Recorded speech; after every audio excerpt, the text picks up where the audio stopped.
Well, welcome back to She Ask, Tools for Practical Hope. I'm your host, Anna McBride, and I am so excited that you are here. Today, I'm joined by Derick Grant.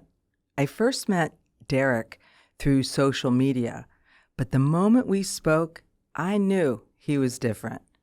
Not because of what he'd accomplished, but because of what he was willing to face.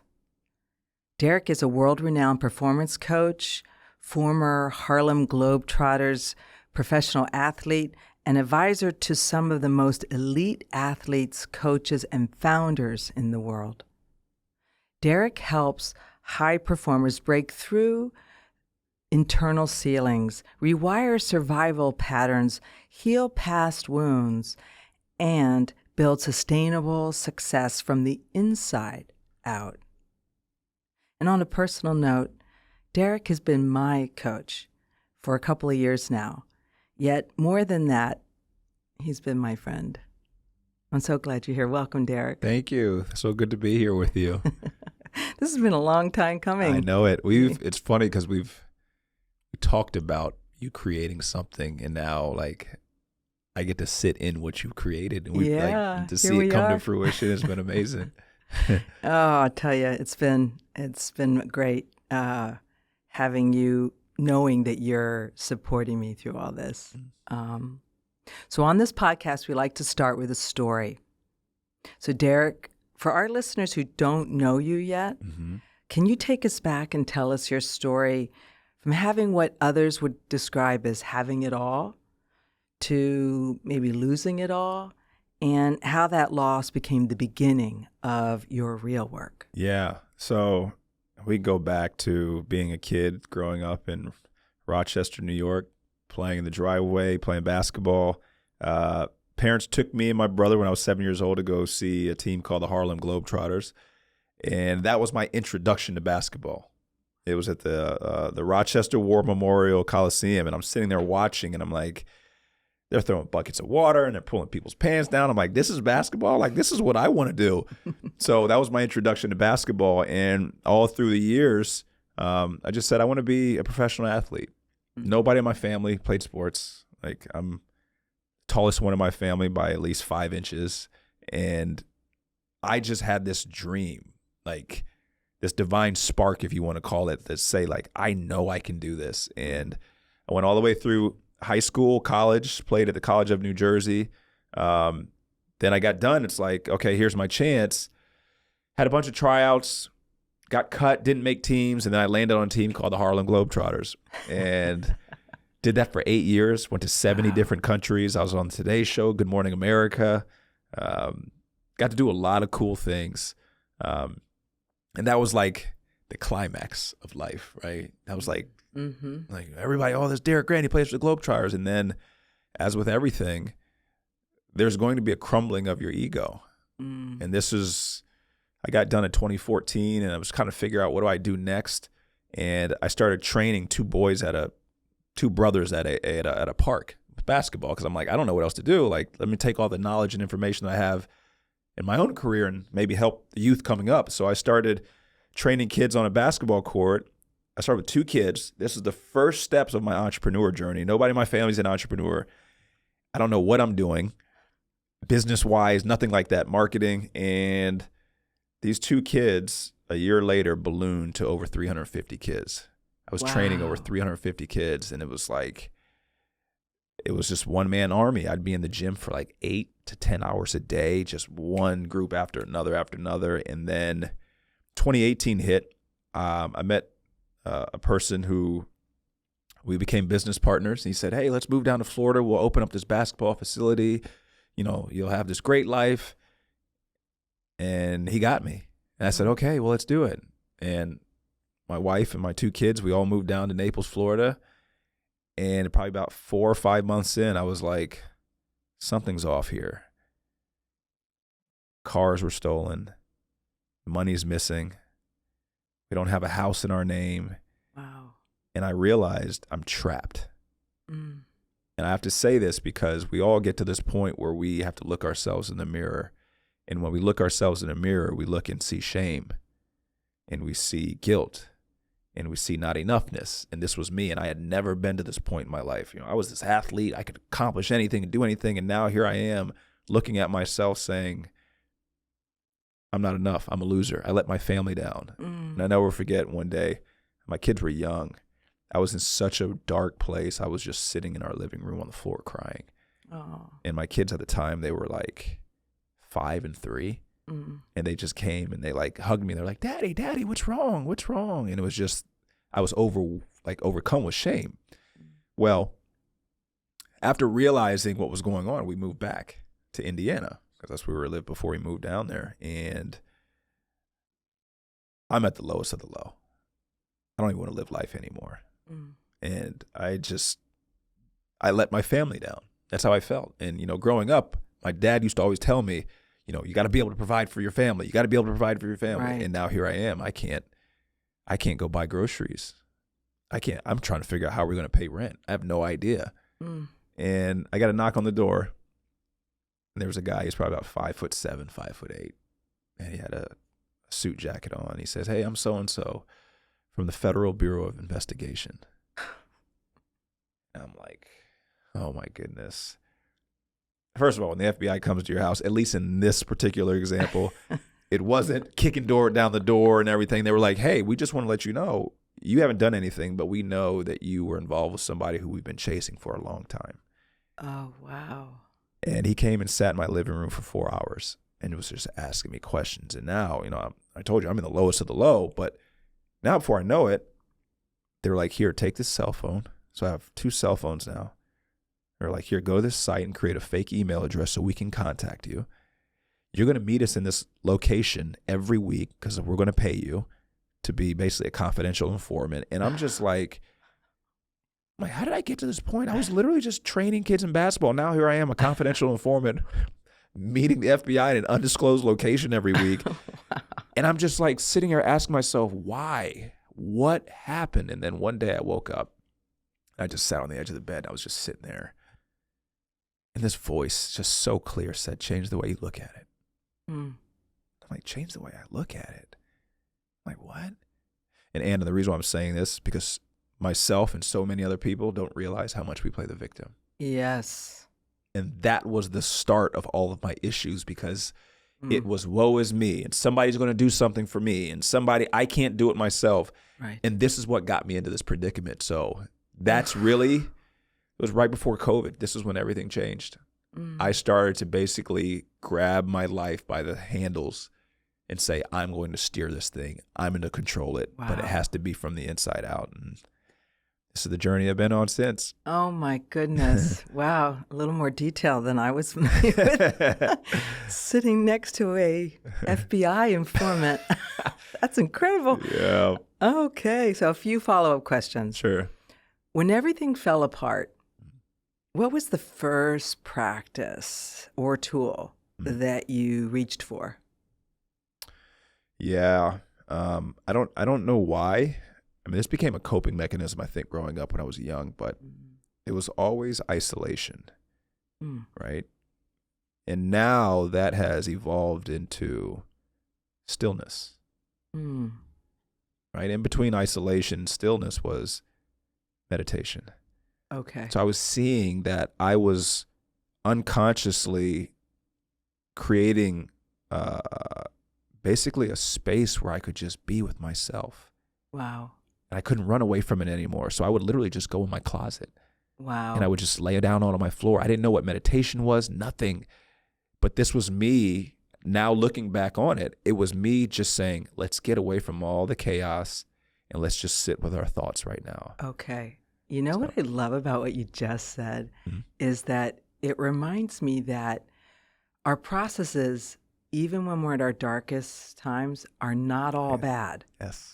Right? Yeah. They could be a setup for something better. Yeah. It was the foundation of it. Because I used to think like isolation was my nemesis. Like it's my tendency that when I get out of sorts, I just want to be alone. Yeah. Right? Yeah. And I always, I've kind of dinged myself for that. Yeah, no, And yet you're right. It is an opportunity to get introspective. that's it. Yeah. We can't find ourselves unless we're with ourselves. And it just sometimes takes us being by ourselves so we can be with ourselves, so we can find ourselves. Right. Yeah. Wow. That's so good. Was there a specific question you asked yourself that shifted your mindset? Yeah. I asked myself, what is life? Oof. What is this? Like, because at that point, life sucked. I'm like, what is this? Is this what I came here to do? Because this is awful. Mm-hmm. And I'm like, what is this experience? And then I started to realize, I'm like, wait a minute. Why is it when I tell this guy about my situation, he doesn't have the same reaction that I do?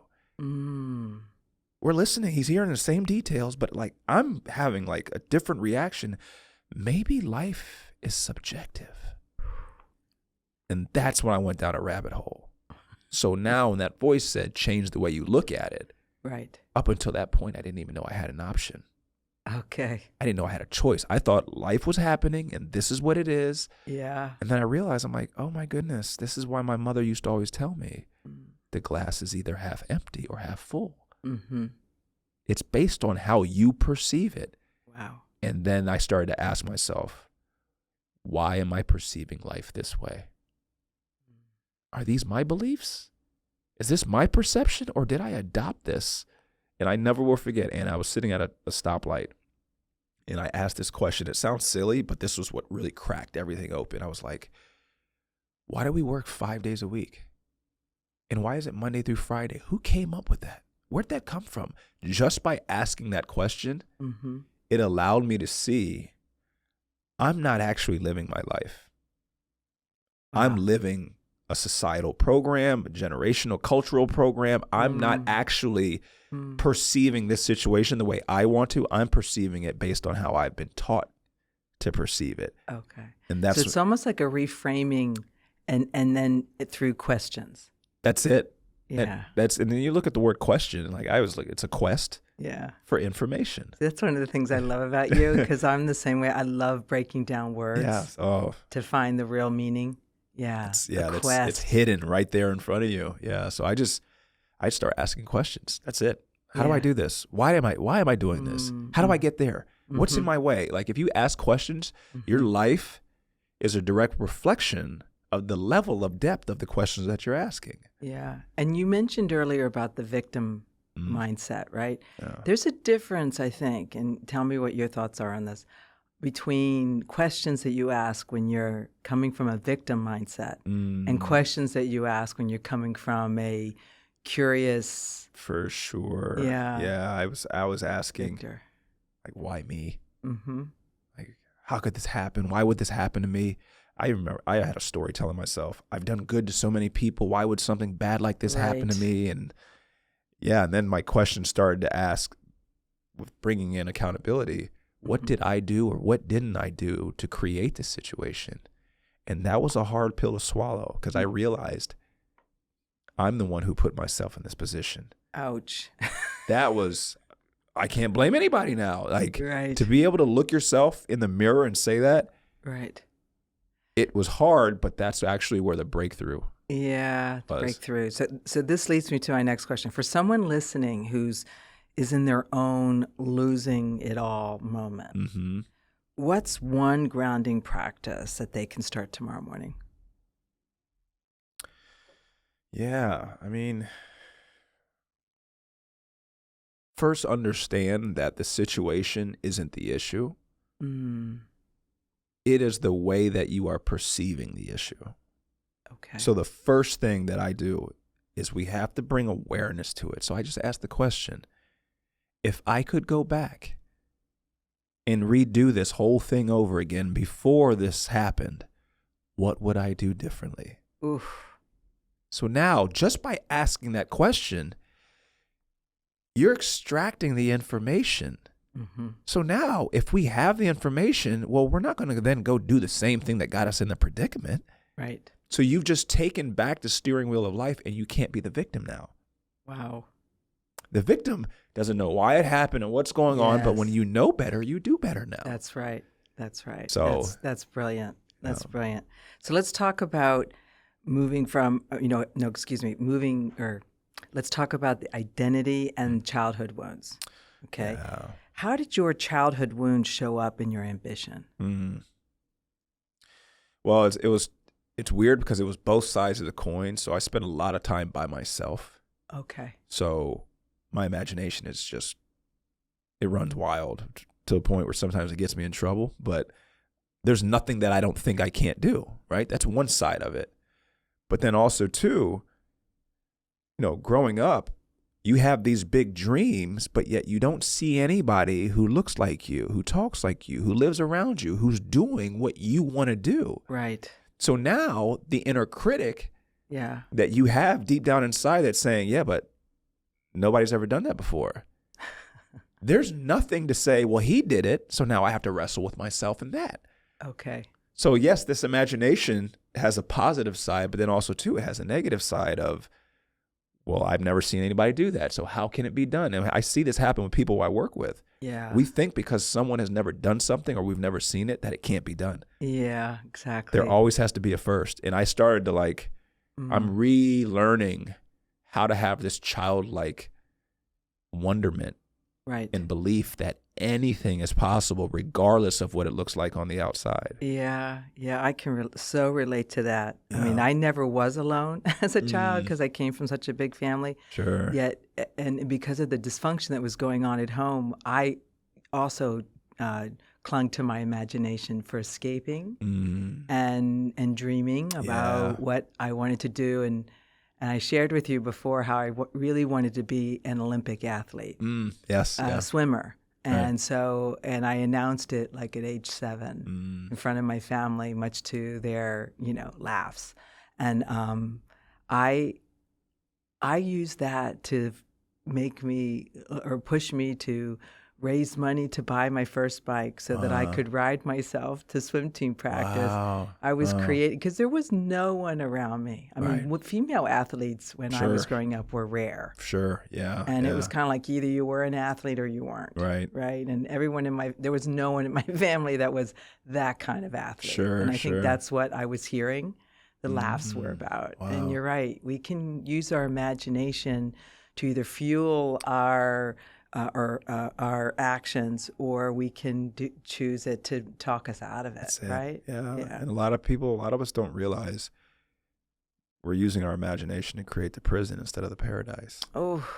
It can do both. Right. But which one are you using it for? So when you ask the question, what question did I ask? When I realized, oh my goodness, if I did this to create this mess, do I have the ability now to create something that's exactly the way I want? And I mean, that was back in 2019, and I've just been on a journey ever since trying to figure out how do we create our lives the way we want. Right. Yeah. Wow. Yeah. That's great. So how can someone identify whether their drive is coming from purpose or from an unhealed wound? Yeah. I always say the thing that you're going towards. If you didn't accomplish it, how would you feel? So I want to, build this and make this much. Okay, cool. Just imagine you never get there. Would you be disappointed? Would you be sad? Would you be upset? Would you be angry? If it's a lower emotion, that tells you that you had unconsciously created this through the ego, and the ego thought that if we accomplish this, then it will be enough. Okay. And that's what we were actually chasing. But when you do something out of passion, because it lights you up, and passion always leads to purpose, I'm just doing this now because this aligns with me.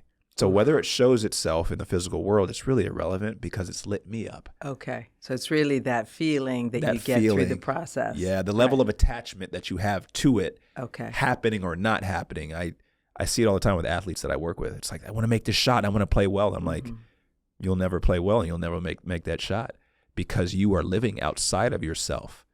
You think that this shot or this performance is going to make you feel enough. Wow. Life can't work that way. Yeah. Oh, spoiler alert. All right. So what's one journaling prompt you'd give someone to uncover the root of their ambition? Oh, Is it that one about whether you're about feeling, how it would feel? Yeah. Every if you go to my journal, every journal prompt is the same with me. Okay. Every day. It always says, today I feel ... Mm. And then I just let it out. And that will tell me what is the energy that's behind right now. Ooh, That's more okay. important. Like, whatever your goal is, that's irrelevant. It's the energy behind it. Okay. Am I doing this out of fear? Am I Right. doing this out of shame? Am I trying to prove that I'm enough through Right. this accomplishment? So it identifies the outlook, not the outcome. Exactly. Yeah, Yes. which is the mindset. right? Exactly. Yeah. Wow. I just think of our minds as engines, Mm-hmm. and that's what pushes everything. That's what fuels everything. So Wow. what's the fuel source of me taking action right now? And a lot of us, we don't realize that we have ambitions and we're creating goals out of shame, Okay. guilt, fear. Yeah. Those are very fleeting energy sources. They're not sustainable.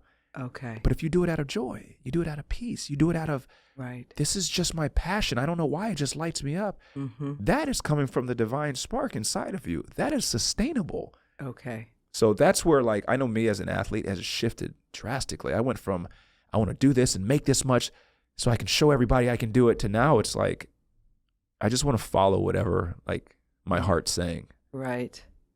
And now I don't care what it looks like. Okay. Yeah. Wow. So if someone suspects that their success patterns are trauma-driven, Mm-hmm. what's the first safe step toward healing? Okay, so I would say the first step is awareness. So if you have that, Okay. the second step is acceptance. Mm. And when I say acceptance, that's us saying, wow, this is the reason why I wanted to do this. I don't know if I ever told you a story about the Lamborghini. No. I wouldn't buy a Lamborghini. And I told my wife, I said, I want to buy a Lamborghini. She goes, for what? She's like, you're too tall for it. You can't drive it as fast as you really want to. And they're loud.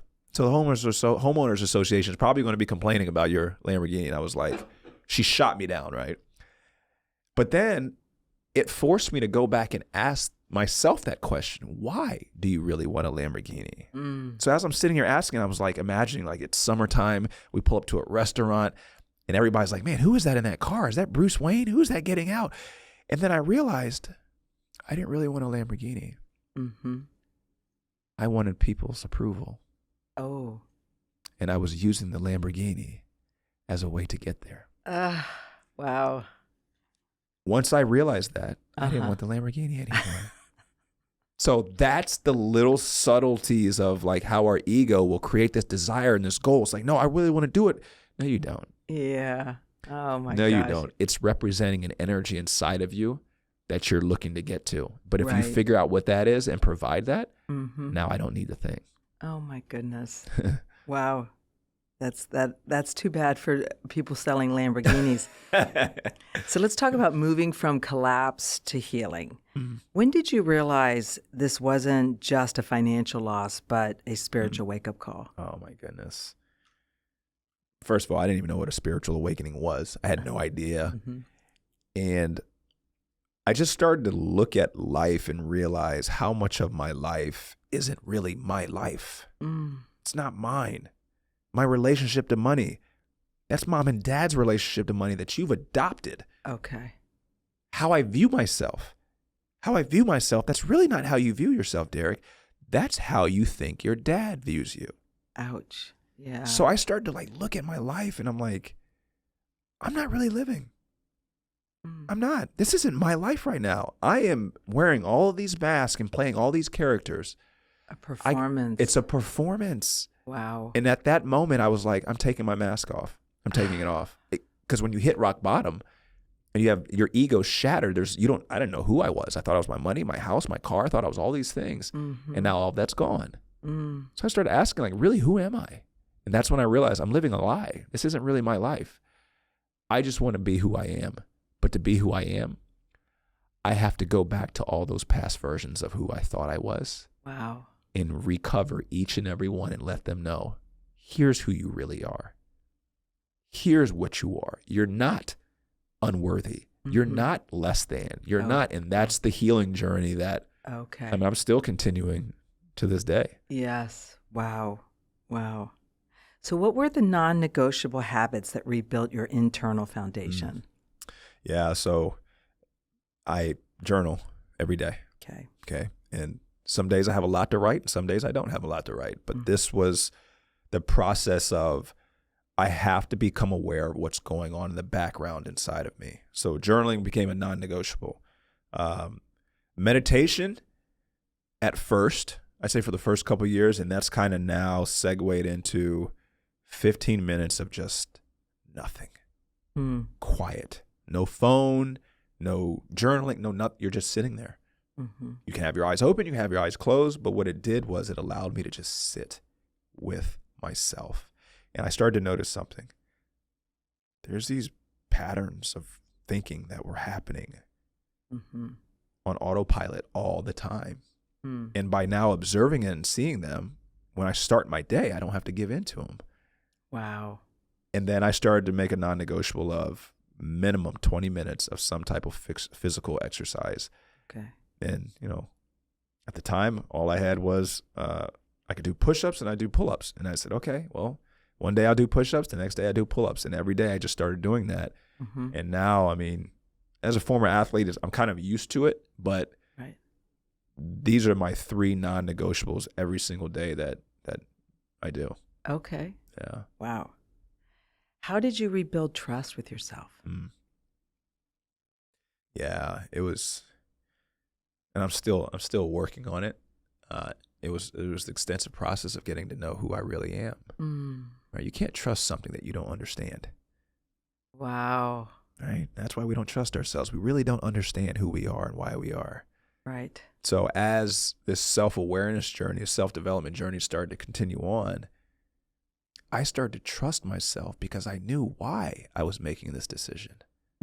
I knew this version of me who was looking at it this way. So it's easier for me to say, like, no, let's go left in the business. And everybody else saying, well, no, go right. Go right. Why are you going left?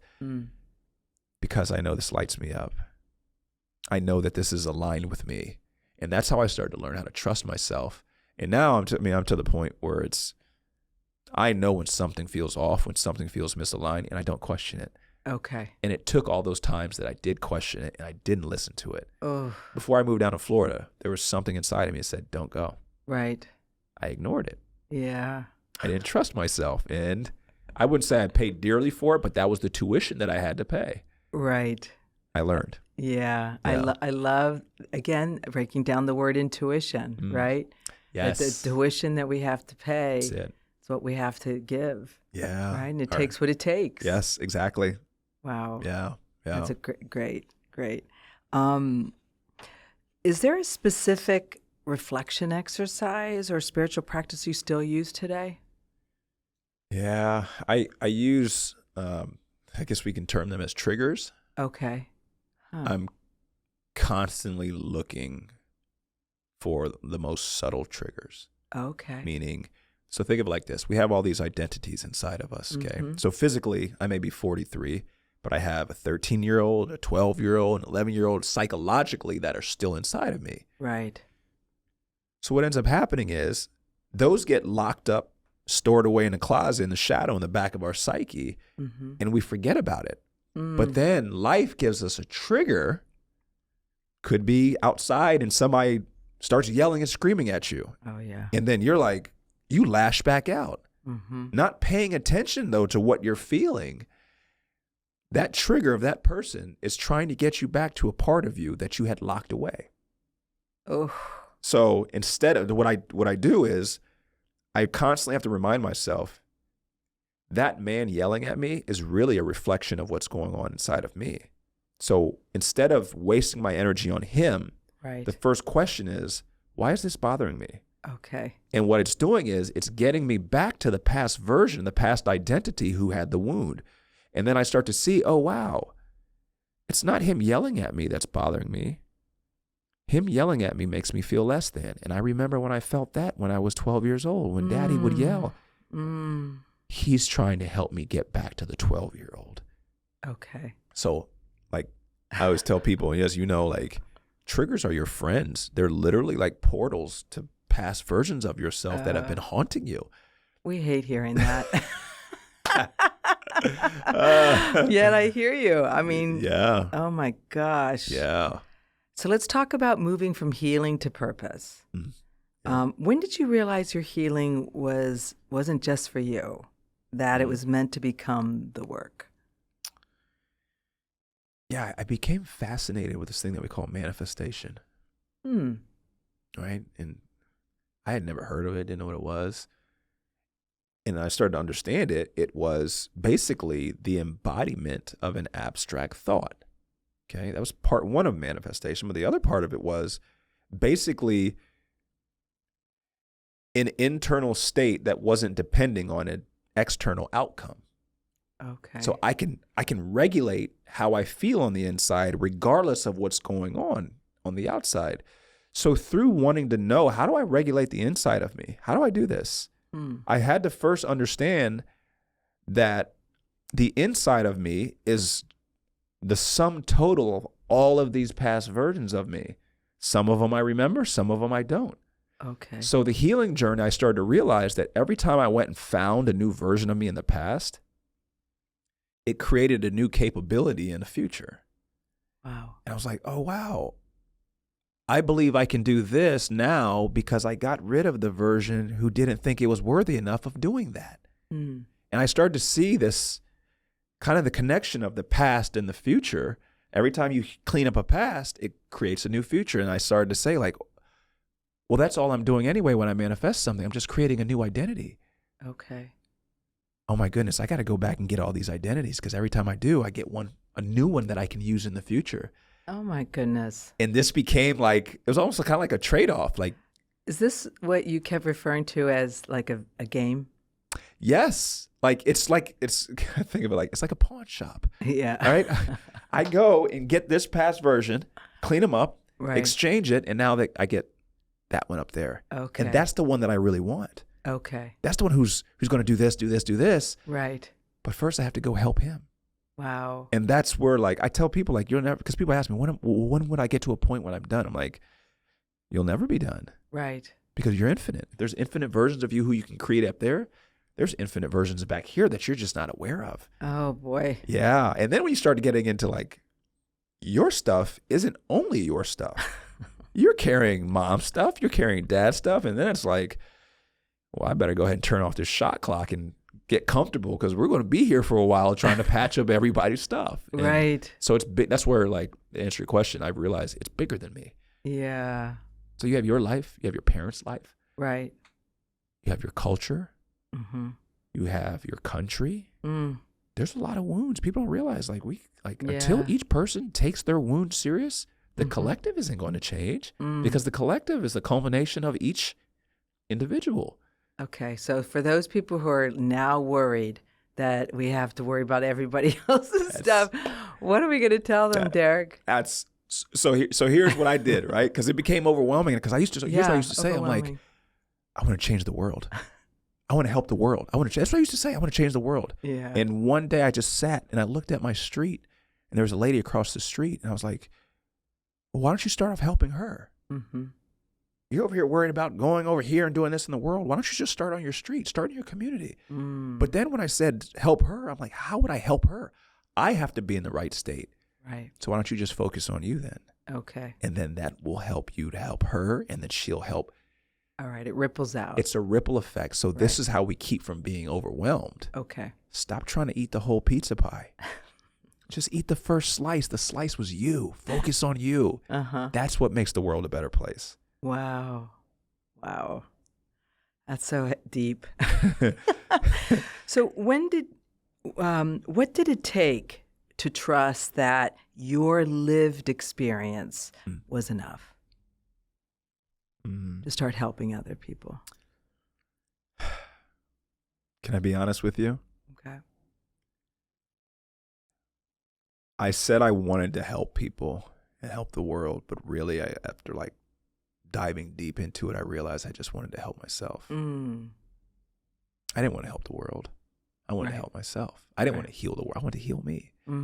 So now the focus has shifted. I really, like, people send me DMs all the time. Oh my gosh, your content helps me so much. I'm grateful for that. But really, the mission has always been, help yourself, D. Heal yourself. And that's how it creates a ripple effect. By me healing and helping myself and just expressing and talking with the world, it touches that individual, touches that individual. Yeah. But it was never like, go help Susie and go. Because then if I do that, that's the ego. I'm living outside of myself again. Right. Instead of fixing the inside first. So, wow. Yeah. I do think, my biggest purpose is really to heal. Yeah. And the rest will take care of itself. That's it. That's literally it. That's it. Yeah. Wow. Yeah. Incredible. Now, what shifted when you stopped chasing success and started, leaning in towards alignment? Life became so much more streamlined, so much more smooth. It's just like, oh my goodness. There's no words. It's just free flowing. Like now, I say that I don't want people to think like, oh, I just sit around all day and like, okay, well, life's gonna come and make it. It's not that. It's, does this align? Yes or no? And here's what we have to understand. This is why trust is super important. Alignment in your life may look like misalignment in someone else's life. What's aligned in my life may not work for you. That's why I have to know what alignment feels like in my life. So that was just a learning curve of just learning how to trust what I feel. And then I started to look back. Oh my goodness, I remember being a little kid and intuitively just knowing this felt off. There's something weird about this. This doesn't feel right.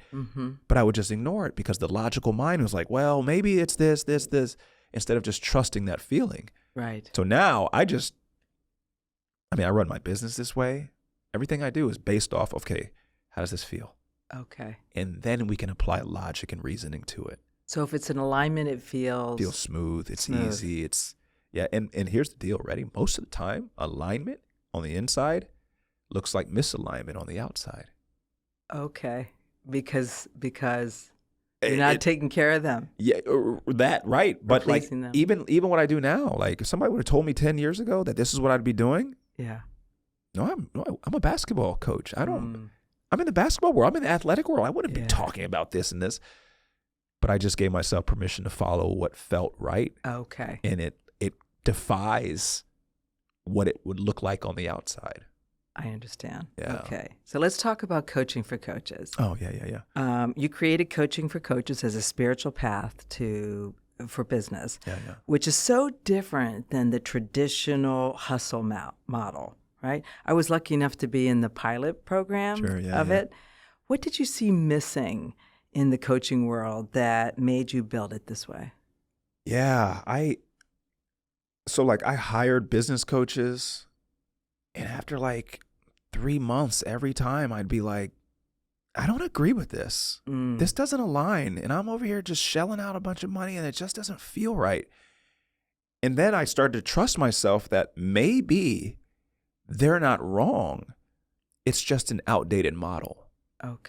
Maybe that's for the 3-dimensional reality, but there's something more in the 5th dimensional reality that they haven't quite understood because they haven't gone and healed inner parts. I've gone to the point where I'm like, okay, I created this product because blank, blank, blank inside of me, and I'm struggling with this, and this is really how I'm expressing this wound.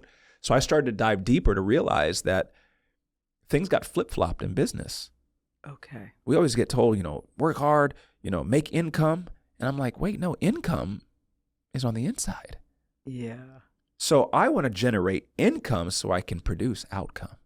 So one of the things I noticed right away in the program is the language, right? Because it's a unique language where we really do, you coach us to listen to what we're saying, right? And really understand that, as you said, income is an internal investment. Right. And the outcome is the outward, which is really what we're used to calling income. Right. Yes. So you see, backwards. like we flip-flopped it and we put our income on the outside. Yeah. So now we chase the money. And it's like the money will come Right. when you are aligned with the version of you who already has the money. So when I started coaching for coaches, it was really like, how can I help people who help people Right. to learn how to, one, the framework to help themselves, but then to grow their business, to grow their empire, whatever it is. And it's evolving. I mean, you were part of the pilot program, and April 1st is the next round where I'm going to launch it, and it's going to be way more. Can I go ahead and tell you what it's going to be? Can I tell you? Please. Okay. So it's gone from coaching. You're hearing it here first. Yeah, you're hearing it here first, right? She asked. But instead of coaching for coaches, because I realized I want to help people who aren't only coaches. And I'm like, coaching for coaches is like, well, I may be able to help him, but he's not a coach. So he'll say, well. Right. So I'm like, what do I want this to be? So I was just sitting at home, and it was during those 15 minutes of stillness, and it came, and it was so clear. It was Embodied Leadership Collective. Ooh. And I'm like, okay, what is this? And this is like breaking off of DG mindset, or what is this? It's like, no, this is like its own flagship. This is its own thing. There's no DG mindset logo. This is for anyone who's a founder, a business owner, a leader, a healer, a coach. This is for you. So the logo, I'm like, well, I'm not going to have DG mindset in it. What do I do? And it's like the Jaguar. The Jaguar. So I put the Jaguar eye as a logo, and it's really clean, really cool. But I'm just sitting this way my imagination works. I'm like, man, I could just imagine we got like 20 or 30 people in this. We go on this journey, and then at the end of it, we all go on a field trip. We call them retreats, but it'll be a field trip. Okay. And we go down to Brazil. Ooh. And we go see real jaguars in their habitat on a safari. So true story. This was literally like in the last 48 hours. I start following a page on Instagram that's called the Pantanal. That's the name of the rainforest down in Brazil. Okay. And I send them a DM, and I never send DM. I just send them a DM just saying like, I love your videos of the jaguars. Hopefully one day I'll get down to the Pantanal and see him in person. And they wrote back and they said, well, we would love to form a partnership with you. And I'm like, well, we're going on a field trip here. If you're part of the ELC, you are going on a trip. So my point of this is I give myself freedom to like allow it to go where it goes. And now it's so obvious. Like you were part of the pilot program, but you were really the foundation of what this next thing is, and to teach people how to do what you've done in the last year and grow and build and have podcasts and do all this stuff. So right. Wow. Yeah. Wow. Can't wait. So why can't business growth outpace emotional and spiritual maturity? We'll never outperform ourselves. You'll never outperform your self-worth. Okay. So like, oh, I want to make $1 million. You can't, because you don't think you're worthy of 500,000. You can't, that's your ceiling. Whatever you believe you're worthy of, your actions, everything that you do will be in direct alignment with it. Oof. So what a lot of business owners don't realize is we have these lofty goals, and we want to do this, and then they get stuck. Right. They don't realize it's not because of strategy. It has very little to do with what's going on in the actual business. It's because internally you have a subconscious block that says, I can't do that. I'm not smart enough. I'm not good with money. Right. I'm unworthy. And this is what's stopping you from reaching the levels that you want to. So I spend more time on that part than I do this part. A monkey could figure out business, but that's not what stops us. It's the inner part that's unseen. Okay. Wow. Yeah.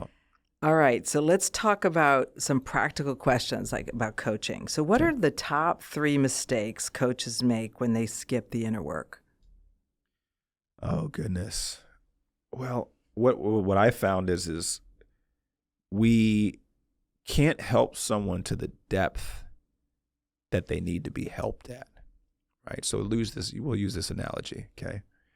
As a coach, if I work on myself, I understand myself just a little bit more, I can go to different depths. Okay. Okay. So if we're in a pool, I can swim down to 30 feet because I've gone 30 feet within myself. And we know when we get down to 30 feet, there's the pressure, your ears hurt. Like it's a little different than being on the surface. Right. But if I haven't swam 30 feet in my life, and now here I am coaching or working with somebody who, for them to get out of this rut, they have to get down to at least 20 feet. I can't take them there. Okay. Because I've never done it. I can read it in a book, but that's not the same thing as experiencing something. So the mistake is coaching from theory and you not go. from experience. There you go. And, Wow. and until then, you really don't know. Think about it. You only know something when you experience it. Yes. So now Right. I'm actually coaching somebody from borrowed wisdom because I read his book and this is what he said, and now I'm regurgitating, but I myself don't really know. Yeah. Yeah. Authentic There you go. is Yeah. so key. Yeah. And that's why it's I would say if you're a coach and you don't have a coach, you're not a coach. Mm-hmm. You need to be doing your work on you too. Right. That allows you to be the lifeguard to take somebody to depths that they've never been before. Okay. Wow. That's incredible. How can someone discern between fear and intuition? Yeah, this is where I go back to like how it feels, Okay. right? Fear will invoke a feeling in your body, right? Your nervous system. Your nervous system, right? We know that feel, whether it's, tingling or sweaty palms or like Okay. there will be a physical sensation Okay. that's not desirable, Right. right? Now, when something comes up intuitively, notice how it feels if you were to go and do this. Like, I don't know, it would feel good going that way, but then if I feel fear, that's secondary. It's not the primary emotion. So I always tell people to, like, that first inclination without bringing the head in, how does it feel? Because the head's going to create the fear. Okay. Our body, though, intuitively is going to say, go left. And the head's like, yeah, but if I go left, but that's not intuition. That's the secondary. That's the ego coming in secondary saying. Okay. Yeah. So fear is a secondary For sure. Yeah. feeling. Yeah. That Now, is interesting when it comes to things like intuition. exactly. Yeah. When it comes to things like that. Now, don't get me wrong. There's, we have primal fears and things that like make our nervous system go here. But I always tell people the first thing you need to affirm to yourself is that you're safe. Right. If I know that I'm safe, it makes it so much easier to be able to discern, what is this right now? Is this fear? But we don't have very rational thinking when we're living in a survival mode state. Yeah, that's so true. It's so true. And it takes us out of the present moment, right? Exactly. Yeah. Exactly. Incredible. So if someone wants to build a soul-led business, what's the first foundational practice? Oh, gosh. I just think back with me, because this was never the plan. This was never the goal.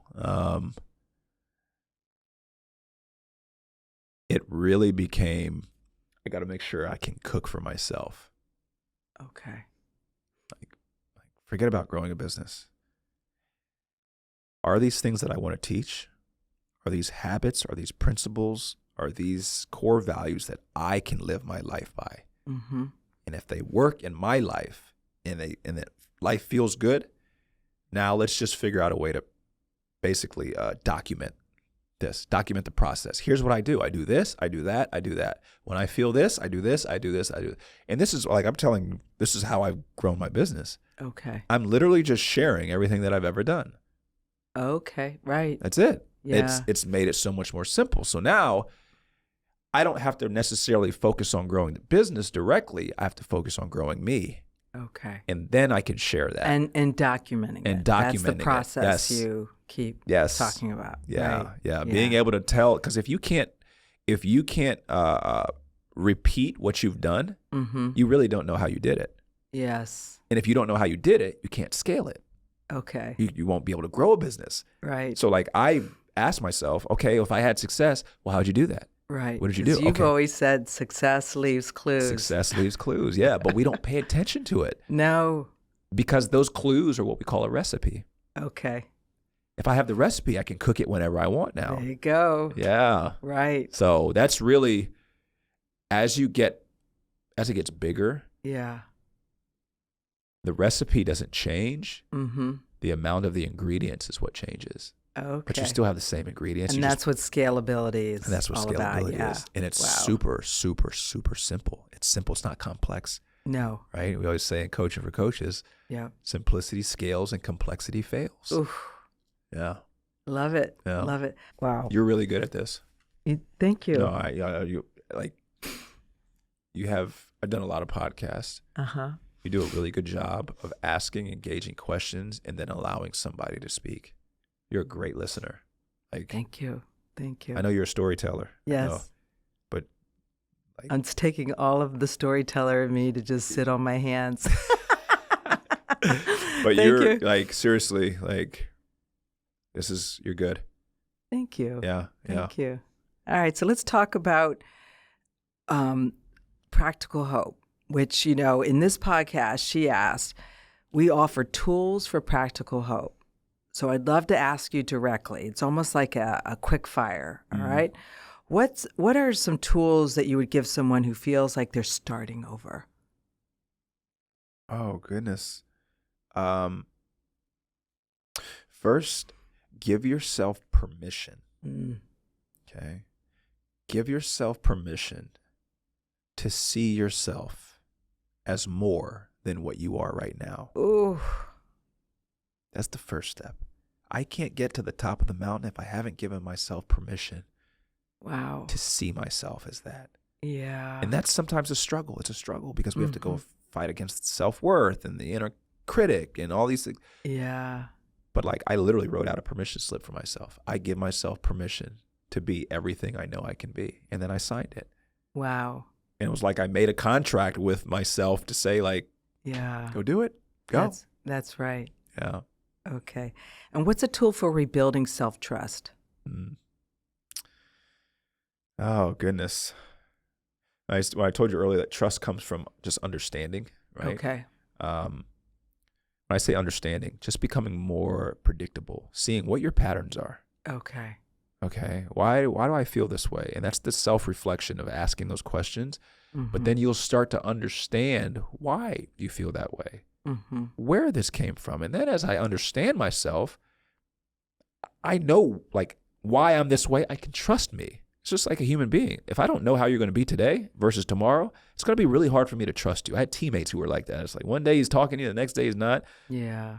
So predictability, patterns, understanding why you are the way you are, it allows you to start trusting yourself. But then also too, we learn how to ride a bike by falling off. Okay. You learn how to trust yourself by not trusting yourself and then seeing kind of the consequence from that. Right. And that's how you learn. Okay. Wow. Yeah. All right. So here's another one. What's a tool for regulating the nervous system during uncertainty? Yeah. Okay. Let's understand the nervous system's job. It's just to keep you alive and keep you safe. That's it. And it doesn't know the difference between if a tiger's chasing it or I'm about to get a ticket in New York City. It doesn't know the difference. So if I know that survival is its core job, I have to let it know that it's safe. Okay. So safety. So the first thing I always do is I remind myself we're safe. So self-talk. Self-talk, and then I have to breathe into that. Right? When something's like, we can exhale what you're really saying is, I'm safe now. Yeah. I'm good. It's over. You can do that in the face of something, right? Yeah. In the face of something that's triggered your nervous system, letting yourself know, right, we're safe. True story this morning. I was on the way to the airport. I'm driving. Maybe I'm driving a little faster than I should. And I look up in my rearview mirror and I see a cop with his lights on. I'm like, are you kidding me? All of a sudden, though, my nervous system's like, and in that moment, I had to tell myself, you're safe. It's okay. If you get a ticket, if whatever, you get pulled over, you're fine. And I didn't get pulled over. He was going somewhere else. The story is always worse than the reality, right? Exactly. All right, so I want to share a personal thing. Yeah. You first coached me spiritually, you know, before business even came into the conversation. And you helped me to finally face some childhood wounds that I avoided for till now, until then. Why is healing the foundation of sustainable leadership? Because the only thing that has ever stopped us was ourselves. Mm. It was us. Don't tell me that. It's a hard It's not pill to all them. swallow. No, as much as we wanted to be them, it was us. Now, Oh, they may have done things, right. but we're the ones who are still holding on to it. Yes. So this is why sometimes it's just really hard, because we've been the victim for so long. Well, they did this and this happened.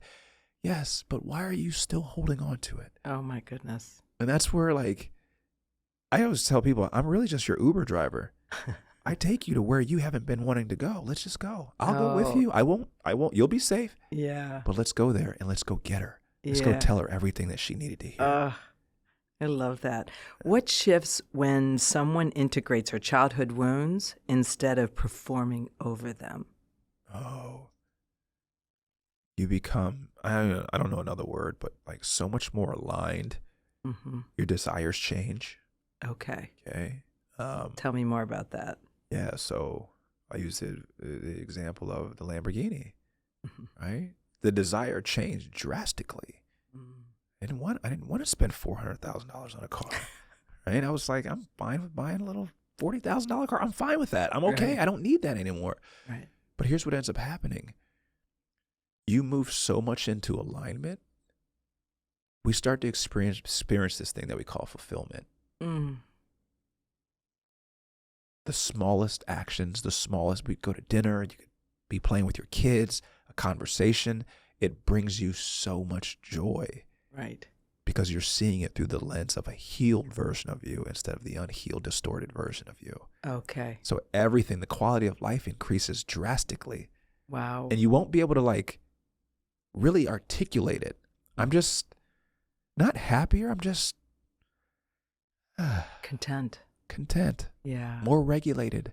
Right. Yeah. I love that. I love that. What would you say to the woman listening who feels like she's behind? You're right on time. I've been there. Yes. Things like that. Yeah. Yeah. Society has done a wonderful job of making us think that there was these checkpoints that could be measured by time. Right. Time just creates pressure. That's when you think about it, when you look in sports, right? He shot that same shot in the first quarter and it was no big deal. But when he shot that shot at the end of the game for the win, there was all this pressure. Right. The shot didn't change. The time of when he shot it changed. Wow. So society has done a wonderful job to make women think, well, you have to be at this place at this time. And you got to have kids by this. You need to be married by this. Says who? Yeah. This is my own subjective experience that I'm calling life. Uh-huh. I get to decide what my timeline is. So having that authority and autonomy over your life will be key, because everybody's exactly where they're supposed to be when they were supposed to be there. Yeah. Everyone. I love that. Yeah. We're right on time. We're right on time. Yeah. Wow. So let me add some finishing up questions. What does having it all mean to you now? I'm going to try not to get emotional here. Okay. Where's the tissue? Yeah. Right. I've realized I have it all. Having it all isn't out there. Right. Or I thought it was. This is part of having an abundant mindset. Mm-hmm. Right? The richness of life. My son asked me one day when he was in 3rd grade, he said, "Dad, are we rich?" I said, "Well, what does it mean to be rich?" And he says, "When you have a lot of money." I said, "No, that's not what it means to be rich." And he kind of looked at me. He was like, "Well, that's what everybody else at school says." I said, "No, what it means to be rich is when you realize you don't need anything because you have everything already." Ooh. I have my awareness. I have a sound mind. I have my health. Mm-hmm. I have love around me. I have access to all of these things. Right. They were always there. Even when I went through my tough time, they were still there. I, though, just couldn't see them. Right.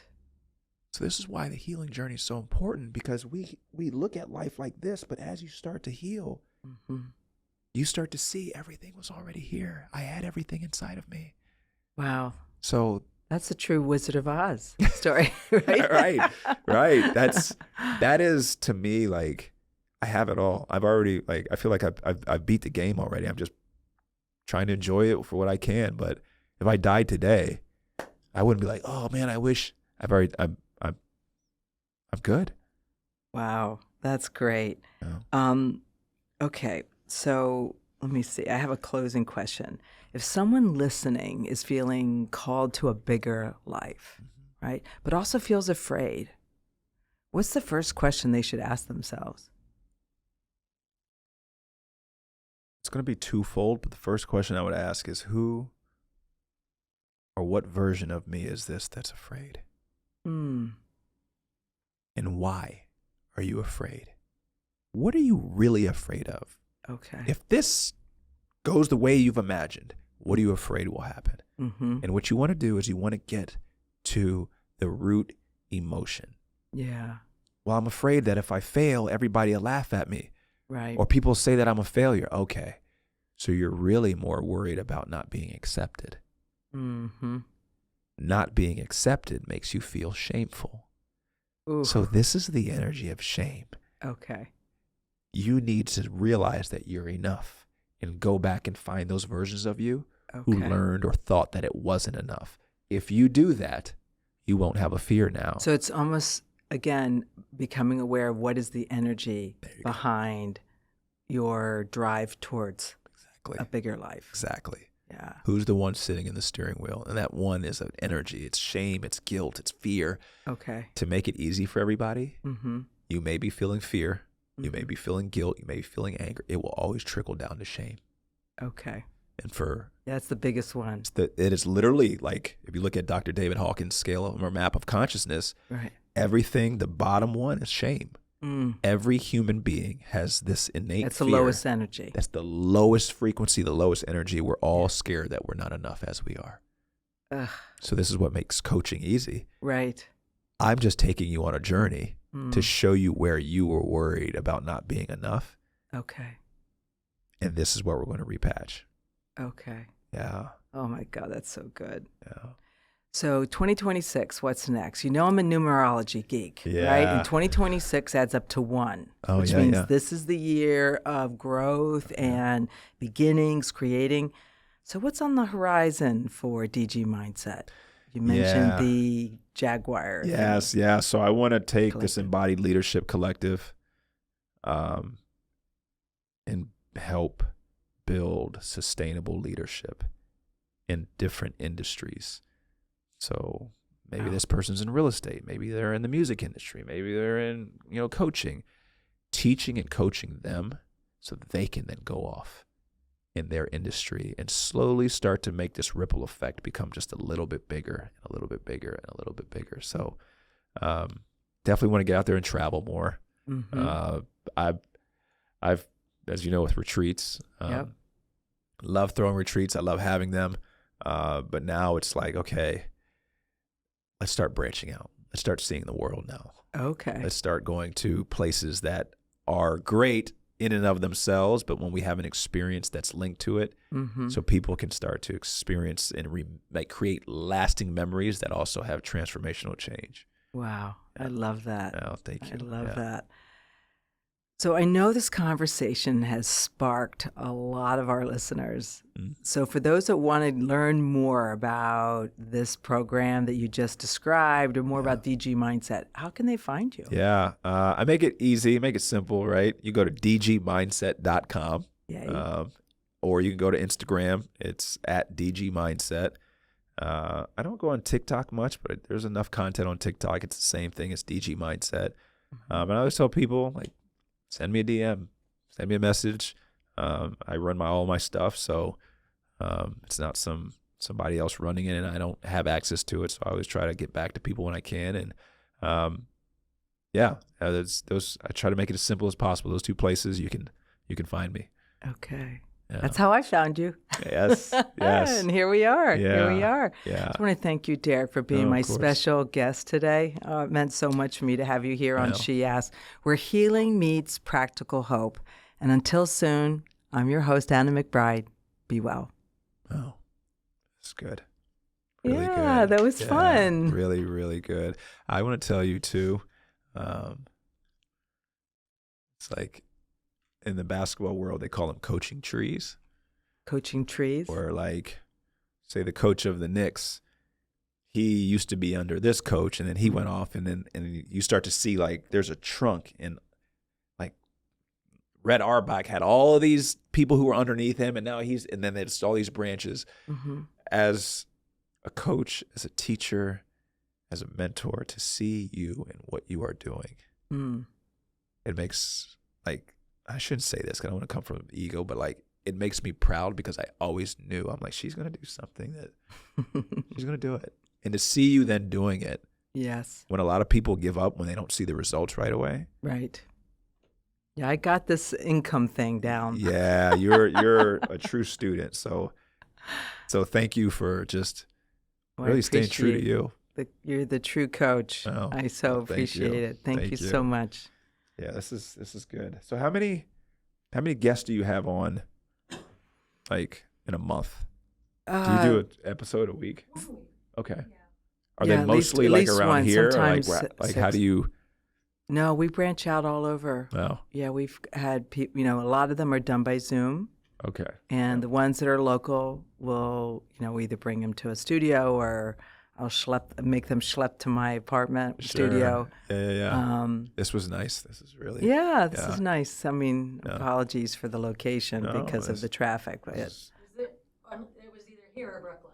And I wouldn't want you to yeah, go to Brooklyn would have been. Oh. That's where you get your studios. Yeah. Wow. Okay. Okay. All right. Thank you, Derick, for joining us on She Asked, where healing meets practical hope. I'm your host, Anna McBride, and until soon, be well. Good. Okay. Is there like not a dream, but like what do you want to do with this? Like how? Well, I'll tell you where this came from. Yeah. So my parents, and I think I told you the story, when my dad first retired, well, let me back up. My dad always wanted to be an actor, but he grew up in the family that he did, and his father told him that actors were, sissies, right? Oh. So my dad went to college for law, but he minored in drama, and his roommate was Ed McMahon. And Ed McMahon went his way, right? Ed McMahon was majoring in business. And my dad and Ed McMahon used to do this tech crew for all the plays at Catholic U in Washington, D.C. And so my father, when he retired, because he became a pharmaceutical HR VP. That was his career, right? Training people, basically education. And when he retired, my mother and him bought a radio station in Cape May, New Jersey. Yeah. And I was just getting out of college and had a lot more free time.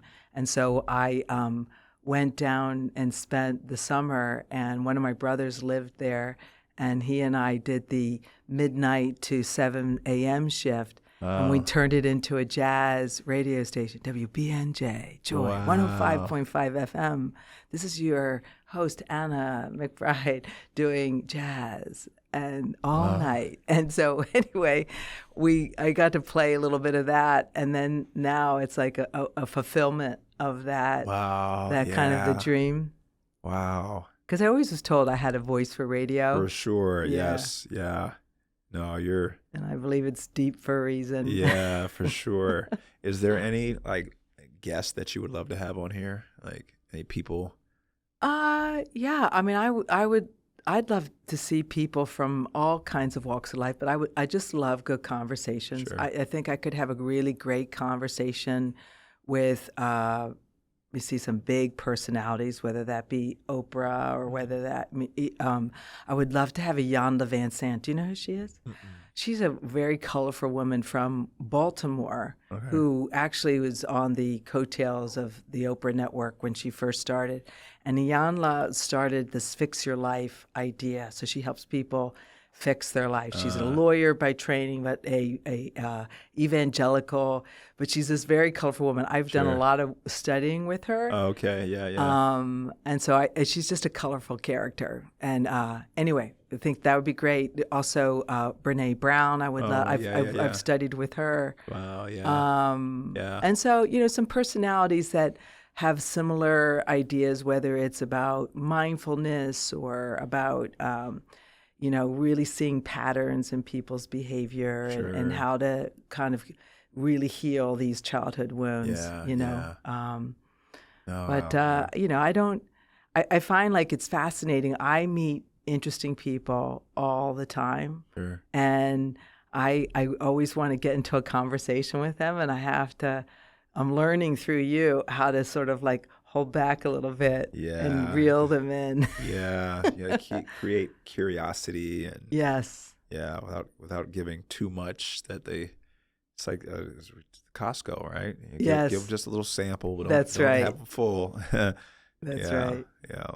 So this is great. You should be proud of yourself. Thank you. Yeah. Seriously. I am. Yeah. I love conversation. So I really, You're really good at holding it and listening and like talking and like. I've grown into this version of trusting. Yeah. That I know how to have a conversation. I've been doing it my whole life. Sure. Yeah, you can tell you're comfortable in who you are. Mm-hmm. Yeah, that's the biggest thing I've noticed with you. Yeah. I have become that version. Yeah. And it's showing up also in my storytelling. Like it's really I bet, just very natural. Sure. Because just as much as I can ensure that my name will get picked and I get up on that stage, which again, I've told you I've done this for 7 years and I've only not been picked 5 times. Wow. That's crazy. I mean, seriously, I was there 2 weeks ago and there were 50 people not picked. Wow. They only picked 10. So when you go into it, you're like, yeah, they're going to pick me. I know. I know I'd be prepared. With your luck, I'm like, how can you transfer that into getting crazy amount of clients on a weekly? Yeah, well, it'll come. I think there's shifts that are happening. Like when it comes to the storytelling, I just know I'm going to be picked, and it's all about telling the story versus winning, right? Mm-hmm. And so there's definitely something there for clients. Yeah. Just gotta find what is your like who is it? Who is your client? Who's the who is she? Who is he? Like right. It's a she. It's a she. Like what is she? So like I don't do anything. I don't do anything publicly for one-on-one. The last time I did was when you and I, it was like a little 6-week program. Right. I don't do anything publicly. And I started to notice that all of my clients one-on-one are all like very similar. They have this like athletic mind. They were athletes or former athletes. Right. But I never market it. I never like. Yeah. And I realized it's because when I created my avatar of what I wanted my ideal client, this was what I wrote out. Yeah. So now I'm like unconsciously broadcasting this, and when I say things, I don't even realize that I'm doing it. Right. It's funny that you said that because I have this avatar that I've kind of never shown anybody. I haven't even shown Jennifer. That is about a really physically fit woman at this stage of her life, and it's really how I see myself. Right? Sure. It's not how I physically look, but it's how I see myself. Like that, right. I could see myself doing this 29-029 thing, right? Yeah. And putting myself out there, knowing that it's not a problem. Like people say, "Why would you do that?" And I'm like, "Why wouldn't you?" Yeah. And I think that's the person that I find so interesting. It's that kind of client, the ones that can't see themselves. The way I secretly see, I advertise it, but I see myself that way. Yeah. I've never thought I couldn't do what I really. Sure. That was the 7-year-old who earned the money to get the bike, to ride herself up that highway, to get to swim team practice because she was going to be in the Olympics. Yeah. Oh, yeah. You know. So because I remember you told me you used to go cycling. Like, Yeah, my favorite way to get through the city, you said drive. No, it's riding a bike. First of all, I can't even imagine biking through here. Like, if it wasn't winter, I would have come here on my bike. wow. Okay. So there's some element around endurance. 29029. Like, there's something with you. And did you do a photo shoot or so? Remember that photo shoot where they wanted you to? They wanted me to have let them erase all the stretch marks off my belly. Was it for something like?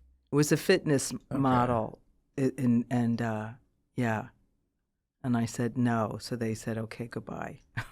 Okay. I'm just thinking out loud. Like, what if you thought about like marketing towards like, not necessarily female athletes, but females who have this athletic mind, like yourself. You're an athlete. Like, yeah, right. On the surface, it may be like, oh, well, she does something, but like inside, you're an athlete. So like everything that you're doing is geared towards that frequency. Yes. And then those women will resonate. Every person who, when you're being who you are, you will naturally attract people who are. Right. That's why, like now, like all my clients are athletes, former athletes.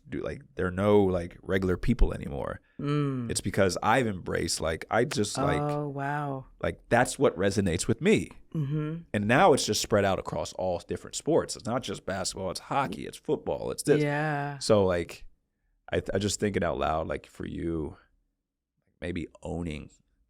Well, that's what I mean. We have just talked about this, about how I'm shifting from. So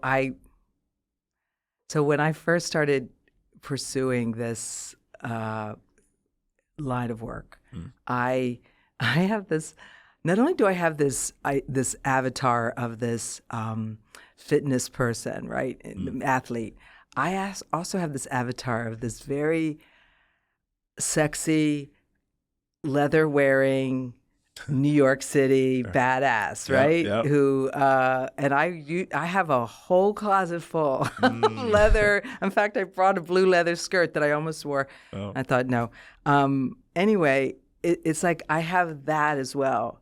Yet I found like I was leading with that, and quite frankly, when we get down to the frequency.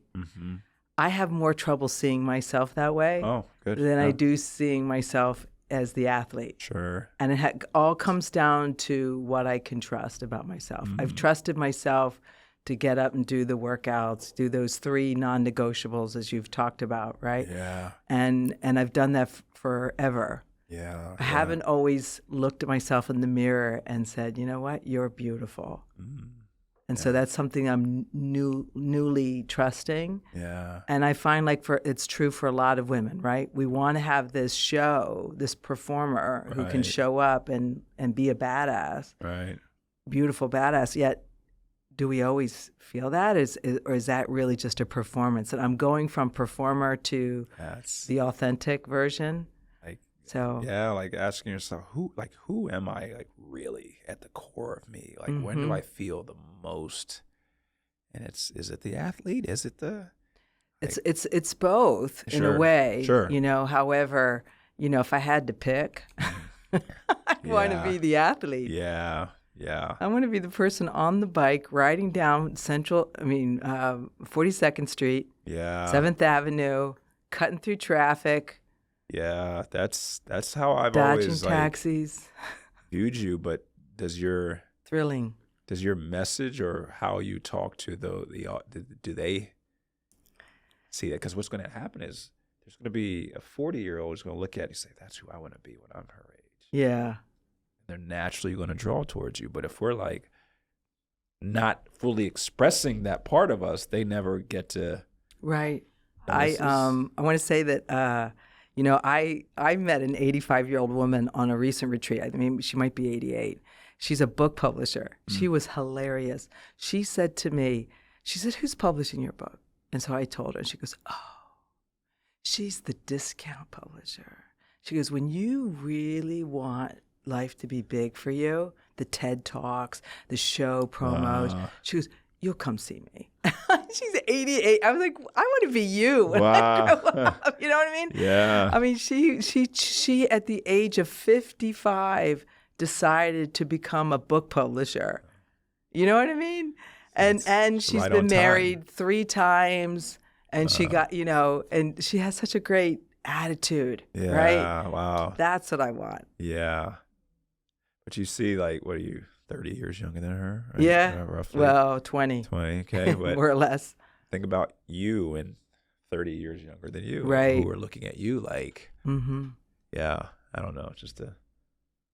I don't think you realize how much weight you carry in terms of like your energy and your presence for younger people. Yeah. I do struggle Yeah, to own or understand that.